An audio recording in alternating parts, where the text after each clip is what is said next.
Hello दोस्तों, ये कहानी है एक ऐसे बूढ़े आदमी की जो लड़की की जवानी देखकर फिसल जाता है और भूल जाता है कि वो एक बूढ़ा आदमी है। कहानी की शुरुआत में हम एक इलाके को देखते हैं जहाँ पर छोटे छोटे घर बने हुए थे। इन्हीं घरों में से एक घर में एक छोटा लड़का और एक लड़की सो रहे थे। तभी उस लड़के की आंख खुल जाती है और वो घर से बाहर अपने दोस्तों के साथ घूमने निकल जाता है। कुछ दूर जाने के बाद ये सभी लड़के एक घर में झांकने लगते हैं। दरअसल ये घर एक हच नाम के आदमी का है जो बहुत ही सीधा और बूढ़ा आदमी है। तभी इन लड़कों में से एक लड़का कहता है कि हच पहले एक जादूगर हुआ करता था और उसकी 7 पत्नियां थीं जिन्हें उसने मार दिया था और अपने ही घर में दफना दिया। इसके बाद हम 3 लड़कियों को देखते हैं जो एक वेडिंग ड्रेस को बना रही थी। दरअसल ये एक बुटीक है जहाँ ये लड़कियाँ काम सीखने आती हैं। ये तीनों आपस में लव और सेक्स की बातें कर रही थी। तभी इनमें से एक लड़की कहती है कि एक रात तो मेरी एक दोस्त ने अपने बॉयफ्रेंड के साथ थिएटर में ही रात गुजारी। तभी दूसरी लड़की कहती है कि हमें शादी से पहले एक बार ये जरूर करना चाहिए। इसके बाद ये तीनों लड़कियां प्रेयर करने चर्च में चली जाती हैं जहां ये कसम खाती हैं कि 1 महीने के अंदर ये भी किसी न किसी के साथ घपाघप जरूर करेंगी। इसके बाद जब तीनों लड़कियां वापस अपने घर आती हैं तो बाहर खड़े बच्चे उसे बताते हैं कि रोडी वापस आ चुका है जो कि टीना का कजन ब्रदर है। वो देखने में बहुत ही ज्यादा हैंडसम है। अब रात को हम टीना की मॉम को देखते हैं जो टीना को बताती है कि आज रात हच उसके घर पर डिनर पर आने वाला है। इस पर टीना अपनी मॉम से कहती है कि हमें हच बिल्कुल भी पसंद नहीं है और वो एक बुरा आदमी है। ये कहकर टीना अपने दोस्तों के साथ घूमने बीच पर चली जाती है। अब रात को हच डिनर पर टीना के घर पर आता है जहाँ सभी लोग मिलकर खाना खा रहे थे। दरअसल हच इन सभी घरों का मालिक है। इसी बीच टीना भी बीच से वापस आकर नहाने लगती है। इधर हच भी अपने हाथ धोने बाथरूम में जाता है जहां वो टीना को नहाते हुए देख लेता है। अब टीना को नहाते हुए देखकर हच के अंदर के अरमान जाग जाते हैं। अब नहाने के बाद टीना अपने पिता से कुछ बात करने लगती है। दरअसल टीना के पिता रेलवे में टिकट काटने का काम करते हैं। इधर हच भी अब टीना पर बुरी नजर रखने लगा था। एक रात हच और एक औरत मिलकर रेंट बिल को देख रहे थे। तभी वो औरत हच से कहती है कि आप इतने बड़े घर में अकेले कैसे रह लेते हो, आपको एक शादी और कर लेनी चाहिए, मैं आपके लिए लड़की भी ढूंढ सकती हूँ। उस औरत की बात सुनकर हच भी राजी हो जाता है। अब कुछ टाइम बाद टीना की बहन की शादी की तैयारियां चल रही होती हैं। तभी इन तीनों लड़कियों में से एक लड़की कहती है कि अगर ऐसा ही चलता रहा तो हमारे साथ कोई भी रोमांस नहीं करेगा। अगले दिन इन तीनों लड़कियों की मुलाकात गली के ही 3 आवारा लड़कों से होती है। तभी ये लड़कियां सोचती हैं कि इन तीनों लड़कों में क्या कमी है। इसके बाद टीना की बहन की वेडिंग पार्टी में वो तीनों लड़के भी आए हुए थे। यहाँ पर सभी लोग वेडिंग पार्टी को काफी एंजॉय कर रहे थे।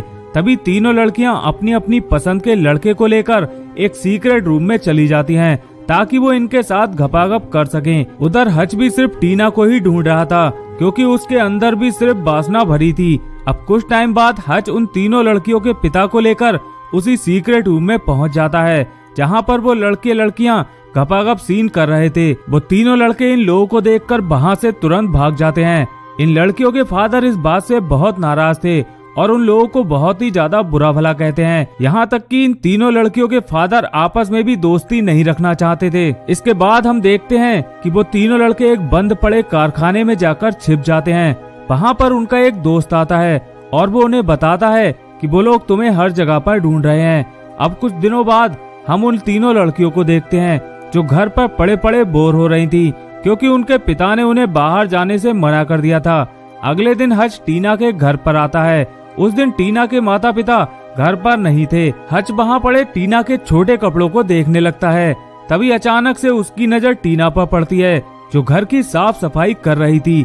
इसके बाद हच उसके पास आकर बैठ जाता है और उससे बातें करने लगता है। यहाँ पर टीना हच से काफी नाराज थी क्योंकि हच की वजह से उसे अपने घर में कैद होकर रहना पड़ रहा था। यहाँ पर टीना ये भी जान चुकी थी कि हच उससे क्या चाहता है।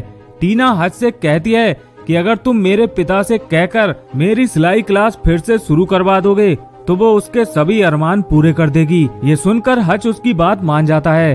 अगले दिन हच टीना के पिता से इस बारे में बात करता है और साथ ही वो ये भी कहता है कि तुम चाहो तो मैं टीना से शादी करने को भी तैयार हूँ, हज की बात सुनकर टीना के पिता सोच में पड़ जाते हैं। उधर उन तीनों लड़कों ने उन तीनों लड़कियों के लिए कुछ लव मैसेज भेजे थे। इसके बाद उन तीनों लड़कियों में से एक कहती है कि मैं एक ऐसी जगह के बारे में जानती हूँ जहाँ पर हम उन तीनों लड़कों से मिल सकते हैं। इधर हम टीना के पिता को देखते हैं जो काफी उदास बैठा था। दरअसल उसे अपने दोस्तों की याद आ रही थी। तभी ये लोग सब कुछ भुलाकर आपस में फिर से दोस्त बन जाते हैं। अगले दिन शहर में एक फेस्टिवल था।